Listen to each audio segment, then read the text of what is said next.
chef de l'État, M. Patrice Talon, a conduit les travaux de la séance du Conseil des ministres de ce mercredi 18 septembre 2024, à l'issue de laquelle les décisions dont voici la teneur ont été actées. S'agissant des mesures normatives, en point 1, transmission à l'Assemblée nationale pour examen et vote du projet de loi de finances pour la gestion 2025. Ce projet de budget s'établit à 3 551 005 de francs CFA, en hausse de 11% par rapport à 2024. Dans le but de renforcer la résilience de notre économie, il consacre la poursuite et la consolidation des leviers de sa transformation structurelle et une meilleure redistribution des fruits de la croissance économique pour plus d'équité et de justice sociale. Ainsi, courant 2025, les actions de diversification des secteurs productifs, de transformation et de création de valeur seront poursuivies et accentuées. En dépit du contexte d'incertitude croissante du fait des aléas climatiques, des chocs exogènes, il postule un taux de croissance de 6,8% en lien avec les performances attendues dans le secteur agricole et l'expansion du tissu industriel, le secteur portuaire et le tourisme. En outre, les choix budgétaires opérés permettent d'assurer les engagements du Bénin pour l'atteinte des objectifs du développement durable à travers l'accélération des chantiers de projets et réformes engagés, ainsi que la prise en compte des besoins exprimés par les populations lors des tournées de reddition de comptes. De même, la réduction des inégalités liées au genre, la préservation de la planète contre les effets du changement climatique, la promotion de l'emploi, la déconcentration et la décentralisation demeurent des priorités et des facteurs d'influence des propositions de dépenses et des mesures fiscales. De façon spécifique, ce projet de budget prend notamment en compte la préparation des élections générales de 2026, l'achèvement, la mise en service et le fonctionnement de plusieurs infrastructures socio-économiques, cités ministérielles, cités administratives départementales, services marchands, réceptifs hôteliers et touristiques, structures sanitaires de référence dont le Centre hospitalier international de Calavi, l'hôpital de zone de Savé-Ouessé, l'hôpital de zone de Tchaourou. La montée en puissance des projets de filets sociaux avec le projet Gbesoké, le microcrédit à la FIA, le projet d'alimentation scolaire dont la couverture passera à 100% en zone rurale, l'expérimentation du projet de supplément de nutrition de 1000 jours, la mise en service de plusieurs systèmes d'alimentation en eau potable multivillage et leur raccordement aux ménages, l'extension du réseau de distribution de l'énergie électrique et l'acquisition des compteurs à moindre coût. Globalement, il est à observer que les dépenses à sensibilité sociale cumulent à elles seules à 1101,71 de francs CFA en 2025, correspondant à 41,5% du budget général. À toutes ces projections s'ajoutera la densification du réseau routier par l'achèvement et la livraison de plusieurs infrastructures, tant en milieu urbain qu'en zone rurale. Enfin, il convient de préciser qu'aucun nouvel impôt n'a été créé dans le projet de loi de finances pour la gestion 2025. Cet effort traduit l'engagement du gouvernement d'assurer une bonne stabilité et une prévisibilité des normes fiscales pour les opérateurs et investisseurs privés. Dans le même ordre, aucune augmentation des taux des impositions existantes n'a été proposée au rang des nouvelles mesures fiscales et douanières dans le projet de budget. En point 2. Adoption du décret portant exonération des droits et taxes de douane sur les intrants composant les kits de dialyse.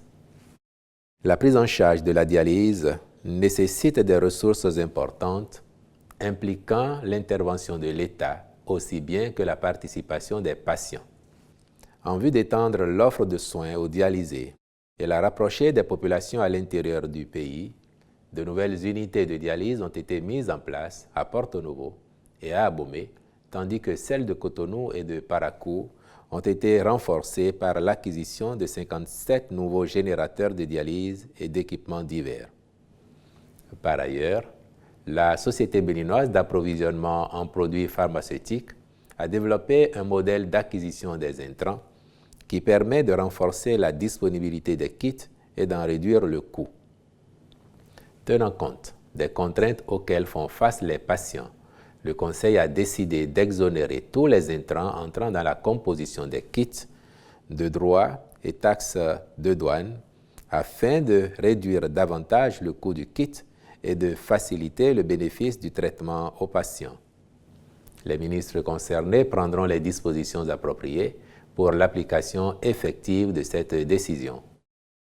Au titre d'autres mesures normatives, il a été adopté le décret fixant les modalités de désignation des membres des corps de métiers et secteurs au sein des conseils départementaux et du Conseil national du Conseil économique et social.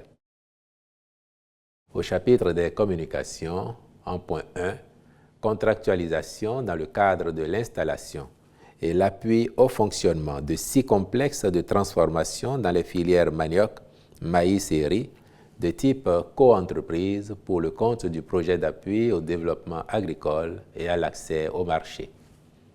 Le dit projet vise à améliorer durablement la sécurité alimentaire et nutritionnelle, ainsi que les revenus des petits producteurs, en particulier les femmes et les jeunes. Dans sa mise en œuvre, il prône un changement de paradigme axé sur la création durable de valeur ajoutée par la promotion des partenariats économiques inclusifs reliant les petits producteurs et leurs organisations au secteur privé et au marché. Ces interventions répondent aux besoins d'investissement de taille requis dans les filières agricoles conventionnelles, riz, maïs et manioc, porteuses de croissance. Il promeut les partenariats productifs au sein des acteurs de chaînes de valeur ayant des relations d'affaires et des intérêts communs et qui sont susceptibles d'élaborer ensemble un plan d'affaires pour améliorer la transformation et la commercialisation des produits, l'objectif étant d'accroître les revenus. C'est dans ce cadre qu'il accompagne ses bénéficiaires dans la mise en place et le renforcement des capacités de 6 unités agro-industrielles formalisées en co-entreprise et dédiées à ces filières dans les communes de Tofo, d'Assazomé, Kétou, Aplaoué, Banté et Bopa. Le Conseil s'est prononcé en faveur de la réalisation diligente de ces unités. En point 2, autorisation de signature d'accords cadres avec des experts et des universités pour le contrôle et l'évaluation des enseignants et chercheurs du supérieur. Dans le cadre de sa mission de promotion de la qualité de l'enseignement et des travaux de recherche, la délégation au contrôle et à l'éthique dans l'enseignement supérieur est autorisée à solliciter les services d'experts individuels et d'universités de grande réputation. À cet effet, elle a lancé 3 campagnes successives d'appel international à manifestation d'intérêt, au terme desquelles elle a retenu, d'une part, 38 experts de notoriété internationale dans leur spécialité et, d'autre part, 2 universités canadiennes d'envergure avérée, susceptibles de mettre à sa disposition, chacune, des dizaines d'autres experts. En outre, elle dispose d'une base de données sur tous les enseignants-chercheurs des universités publiques du Bénin, ainsi que d'un accès autorisé à celle des alumni du Conseil africain et malgache pour l'enseignement supérieur CAMES. Ces 2 bases contiennent des centaines d'experts africains.